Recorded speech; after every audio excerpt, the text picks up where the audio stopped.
From cloud storage to cold storage, hardware to tableware, business expenses look different to every business. With American Express Business Gold, you get 4 times membership rewards points on your top 2 eligible spending categories each month, like advertising purchases, so you can enjoy looking forward to great rewards. Terms and points cap apply. Learn more, including important category limitations, at americanexpress.com/business-gold. Amex Business Gold, built for business by American Express. This episode is brought to you by Progressive. Most of you aren't just listening right now, you're driving, cleaning, and even exercising. But what if you could be saving money by switching to Progressive? Drivers who save by switching save nearly $750 on average, and auto customers qualify for an average of 7 discounts. Multitask right now. Quote today at Progressive.com. Progressive Casualty Insurance Company and Affiliates. National average 12-month savings of $744 by new customers surveyed who saved with Progressive between June 2022 and May 2023. Potential savings will vary. Discounts not available in all states and situations.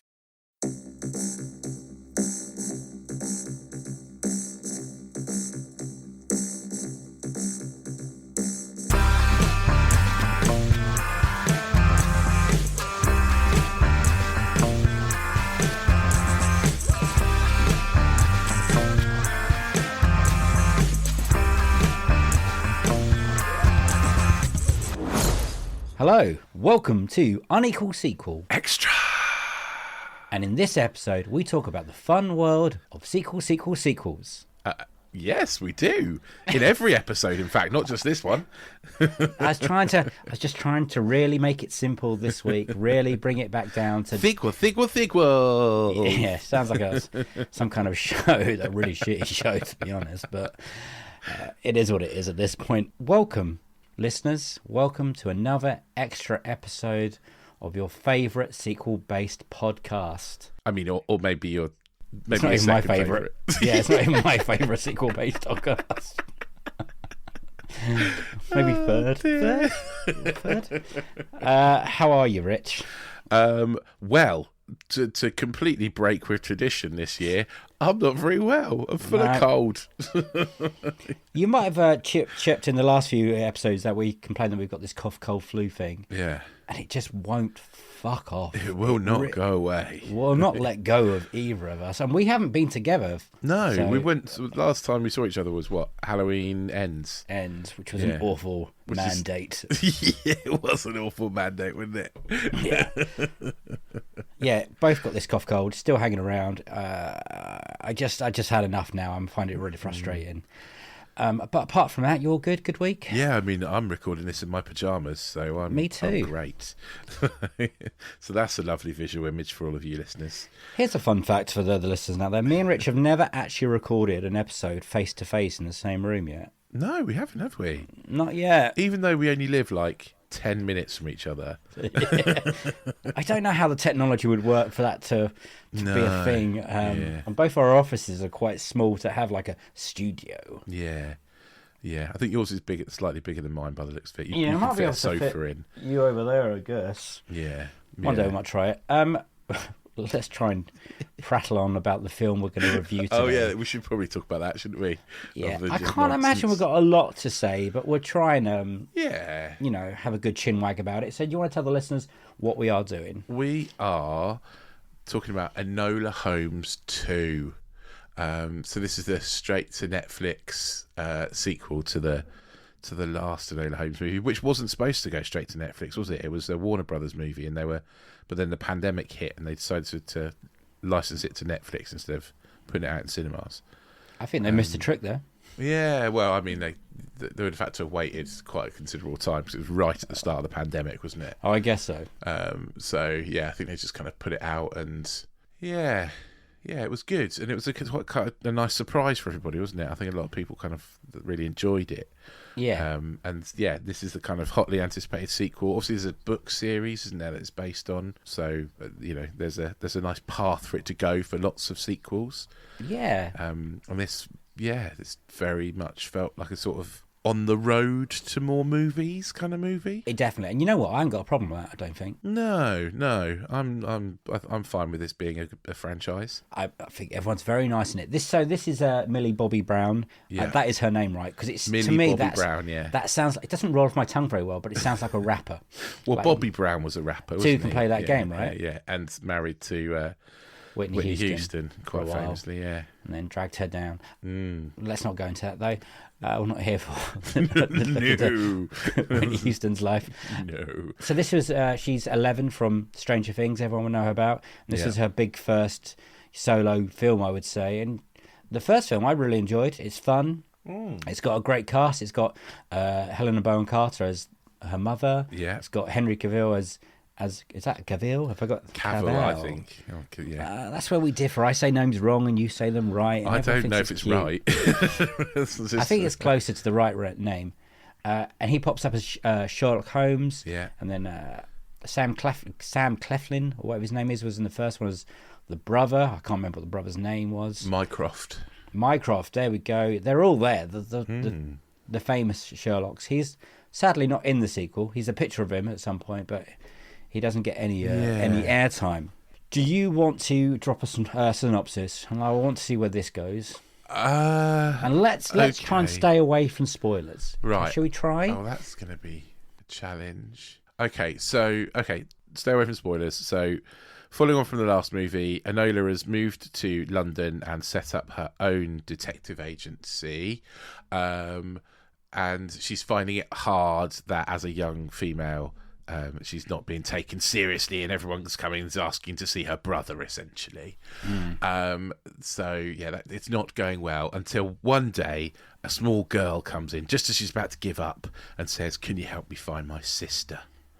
And it turns out that her sister has gone missing and that they work together in a shady match factory, and then there's kind of a link up with Sherlock Holmes and his case, and they reveal that their cases overlap and it's all entwined. And I can't say much more than that without spoiling it, really, I don't think. No, that was a good job.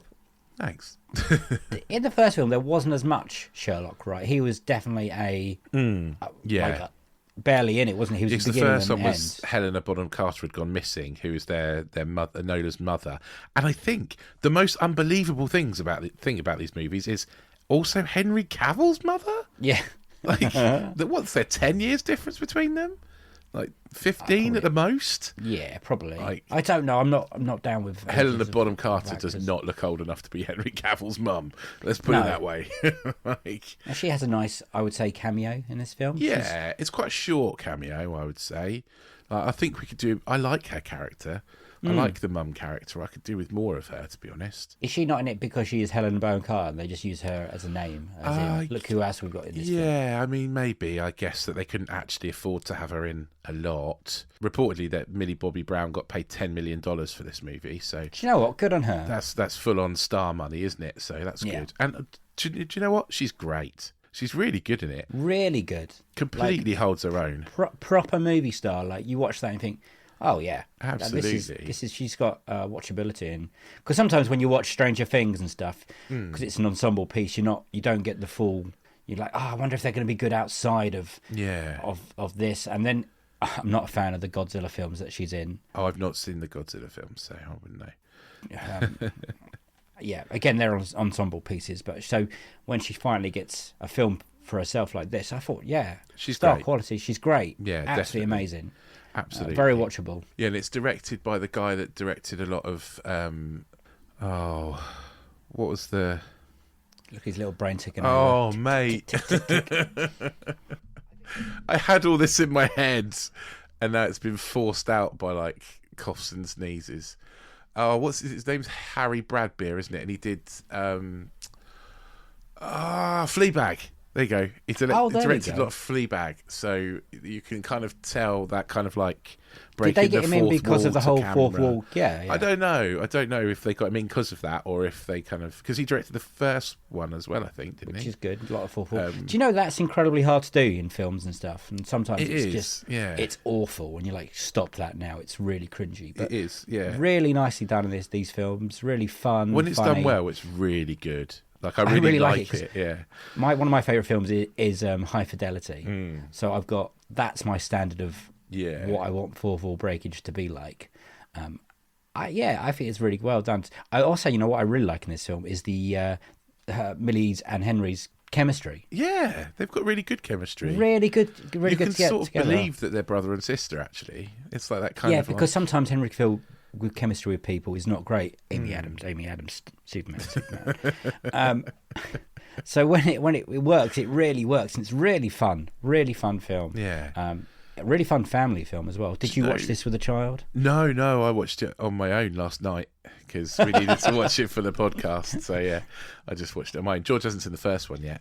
Oh, okay. I think he would like them. Yeah. Will he like them? I don't know. They're not really dark enough. He would like the bad guys. Well, I don't know about that. It's really hit and miss with George sometimes. Sometimes I think, oh, he's really going to like this, and he doesn't. And sometimes I think, oh, he's not going to be interested in this, and he loves it. But yeah, so I don't know. We'll show it to him. And what age bracket do you think this film is? I would say. You think it's aimed at? I'd say it's young adult. I'd say like 10 to 18, kind of. That's the aim. I'd say that's where the storyline is. For me, I think that's where it is. Yeah. But I still enjoy it. So I still enjoyed it. Yeah.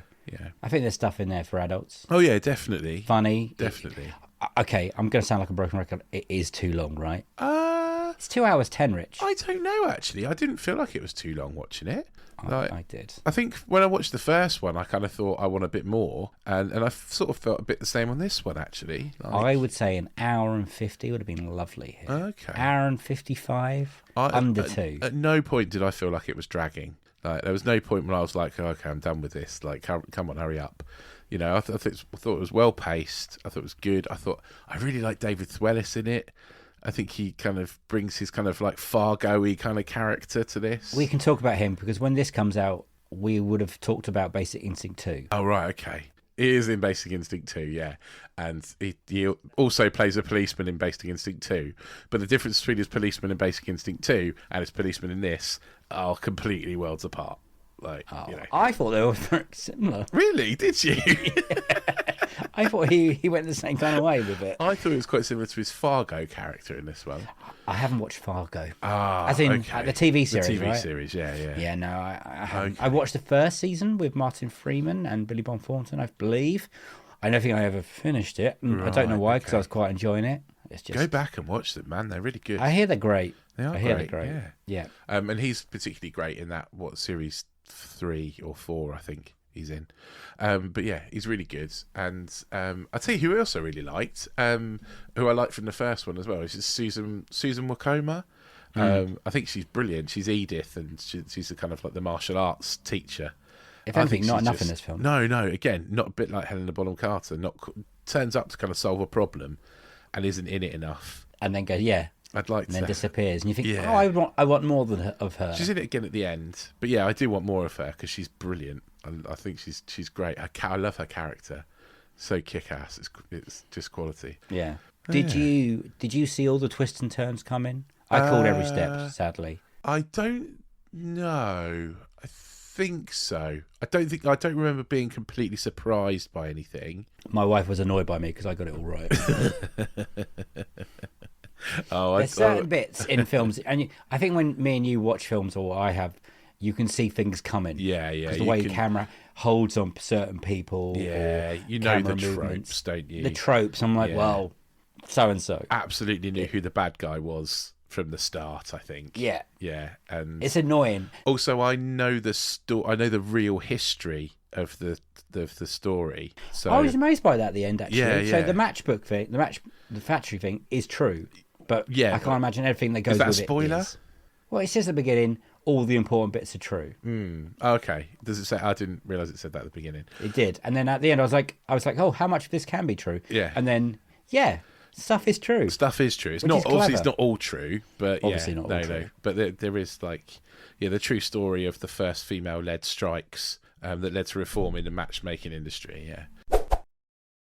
This episode is brought to you by Progressive Insurance. Most of you listening right now are probably multitasking. Yep, while you're listening to me talk, you're probably also driving, cleaning, exercising, or maybe even grocery shopping. But if you're not in some kind of moving vehicle, there's something else you can be doing right now. Getting an auto quote from Progressive Insurance. It's easy, and you could save money by doing it right from your phone. Drivers who save by switching to Progressive save nearly $750 on average. And auto customers qualify for an average of 7 discounts. Discounts for having multiple vehicles on your policy, being a homeowner, and more.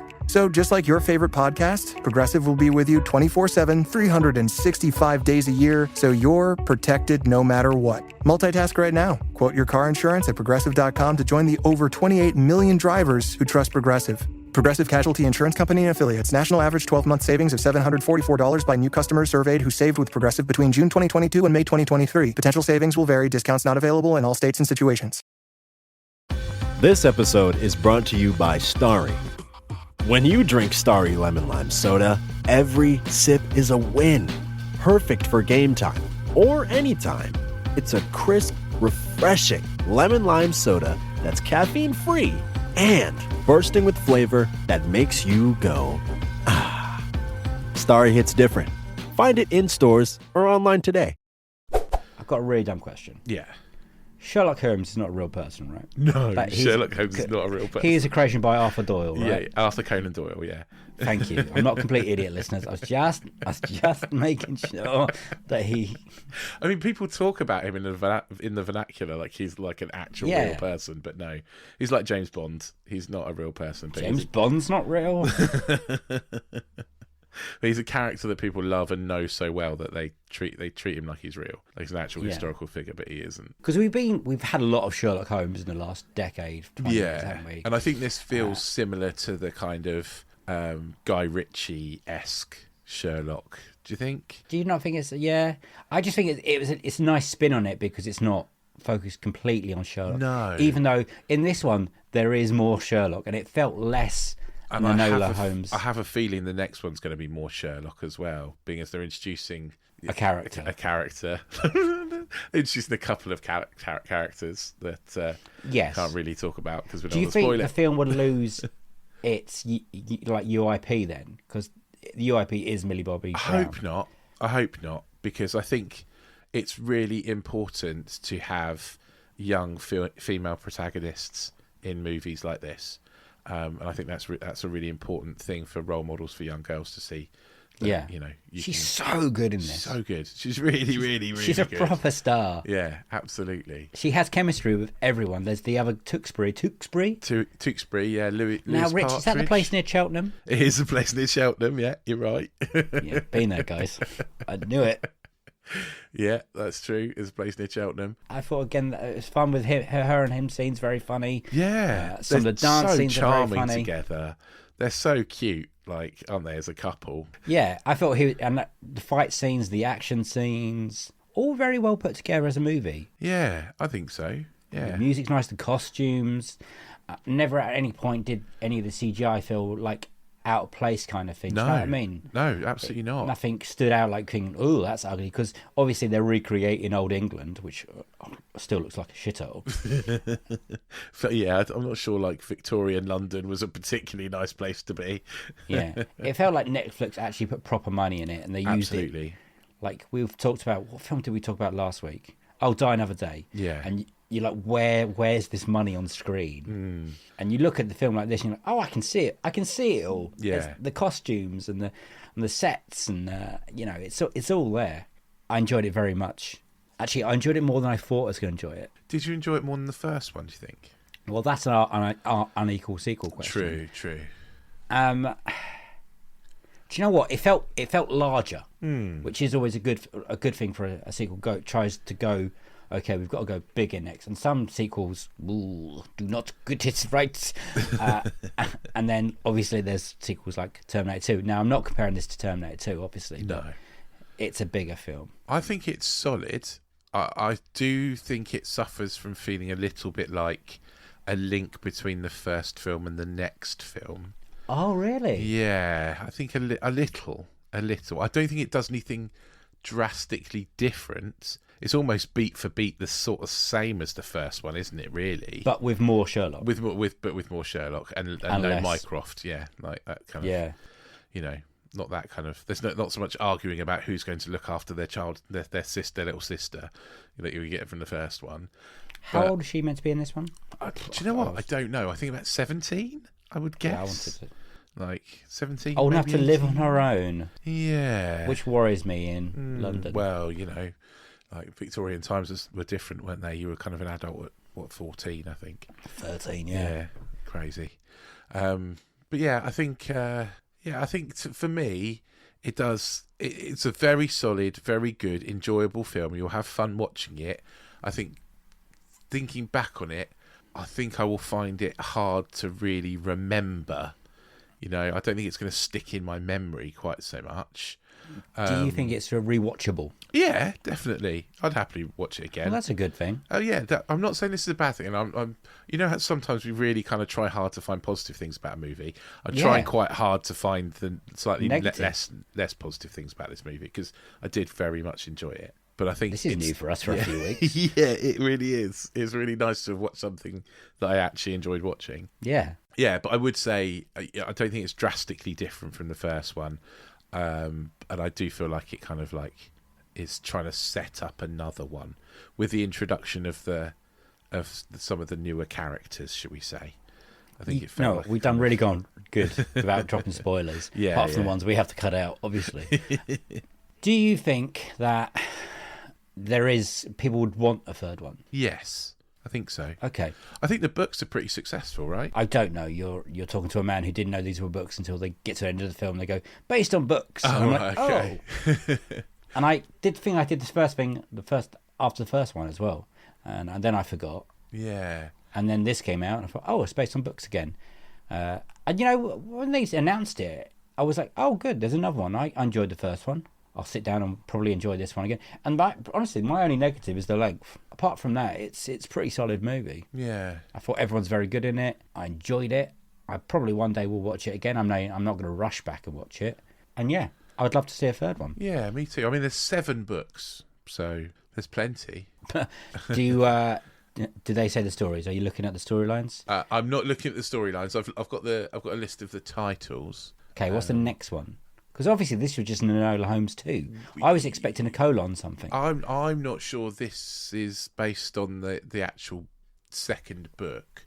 No, I don't think it is. But it could be. I mean, so the books are called The Case of the Missing Marquis, which is the first one that was definitely the first one, wasn't it? Mm-hmm. And the second one is The Case of the Left-Handed Lady, which could be this one, I suppose, but it doesn't give much away. Yeah, and what's the third one? Third one's Case of the Bizarre Bouquets. Fourth one? Case of the Peculiar Pink Fan. Fifth one? Case of the Cryptic Crinoline. Sixth one? Case of the Gypsy Goodbye. Oh, that sounds interesting. And the next one, just to be different, is Enola Holmes and the Black Baroche. Oh. That's not exactly where I thought it was going to go. No, me neither. I do wonder how many pictures they're signed up for. So, yeah, it's interesting, isn't it? There's definitely going to be another one, I would say. I would say the reception to this, I can't see the reception to this being bad. And no. I can't see there not being another one, I think. And I would like to see those characters again, actors again. Definitely, I think. Yeah. I watched a few interviews between Henry and Millie, and they seem to have a nice time together. Yeah, it seems that way, doesn't it, I think. I'm just going to look what the budget is. Excuse me one minute, listeners. Because that would be interesting. Currently doesn't say anywhere on... No. Certificate, a 12. Is it a 12, was it? I suppose it does have murder in it. There's blood in it, isn't there? That's probably adds to it. There's certainly sort of like, adult themes, aren't there? Yeah. Let's go on to the questions, because I think we've, said we've enjoyed it and what we liked about it. Yeah. So, Unequal sequel and your rating, Rich? I think it's a pretty equal sequel, to be honest, mate. I think it's pretty much up there with the first one. Yeah, I would say so. I would say so as well. And what would you rate it? I would probably, out of 7, give it a good solid 5.5. That's really solid. Wow, guys, we've really liked this movie compared to some other shit. Yeah, absolutely. I would watch this over 90% of the sequels we've had to watch recently. Me too. Yeah, I agree. It's an equal sequel. It does more or less than what the first film does. Just goes a little bit bigger and gives more screen time to Cavill's character, which is understandable because he is a massive star now. Yeah. And especially with the news the other day, he's returning to play Superman. He's stepping away from The Witcher. Yeah, that's a shame. I really like that. Does that free up time for this kind of thing? I don't know what he's got planned. I imagine a lot more Superman. Wow, yeah, maybe. Well, he is now, 15 years older than he was when he played was in The Man of Steel, or whatever it is, 15, 13 years. Is it that long, is it? Yeah, it's that long. Okay. And it's going to take you that. There's still the bit more Bond effort to be rumours fit. hanging around for him as well, isn't there? So Could you imagine if he plays Bond as well? Superman and Bond. That's pretty He hasn't impressive. got time. You haven't got time to play Bond and Superman. Well, Plus, would you know. want James Bond to be as ripped as Superman? well, I don't know, mate, Because to be that's honest, another 'cause level. I mean, Daniel Craig's ripped. I'm not sure I care about Bond, to be fair, but Oh yeah, especially after last week's episode. Yeah. I would give this a solid 5. I think 5. yeah, As well. I think that's fair. I look forward to the next one. I mean, I won't be running to it, but when it comes on Netflix, I'll be like, Yeah, oh, I mean, lovely. I will definitely, when it comes on Netflix, I'll be, oh yeah, this will be nice. Yeah, exactly. Exactly. It's really weird to talk about. Like, yeah, it's just pleasant. Absolutely. It's like sunshine. It's like when it's sunny. You've been really raining and it's sunshine. It's like, oh yes, that's lovely. Yeah, yeah. That's the kind of response I have to this movie. Like, oh yes. Not like out of my mind, crazed, excited. no, but- no. Oh wow, yes, lovely. Yeah, Wonderful. definitely. Agree. Delicious. Those kind of words. They're all words, Dave. They're Yeah. all words. Rich, do you want to see the lovely people out?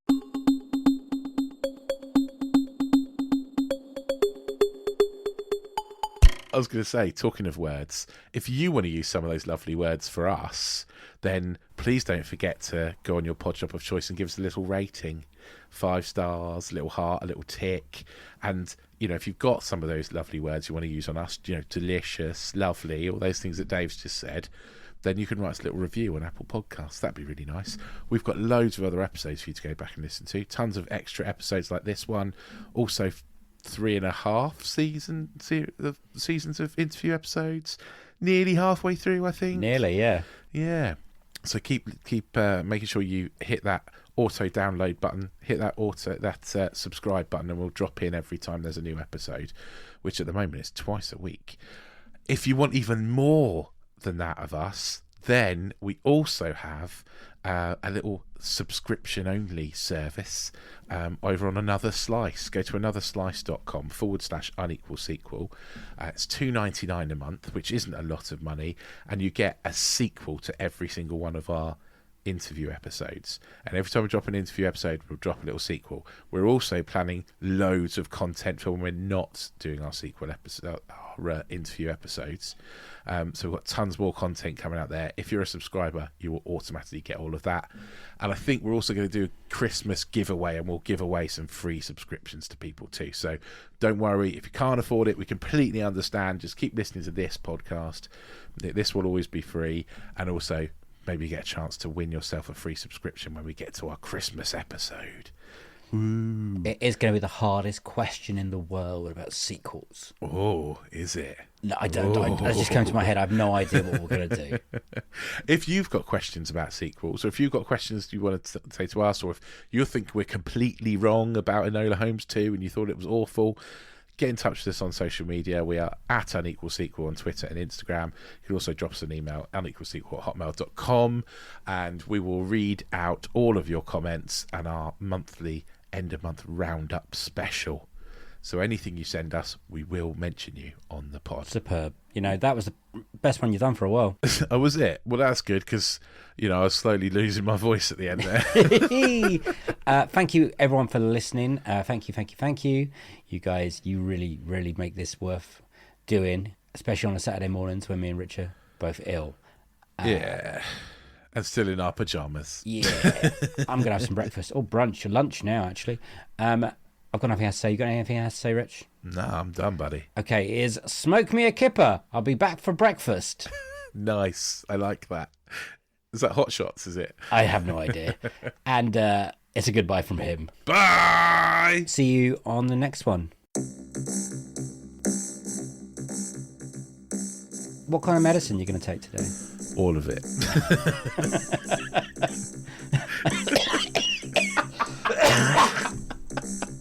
Healthy.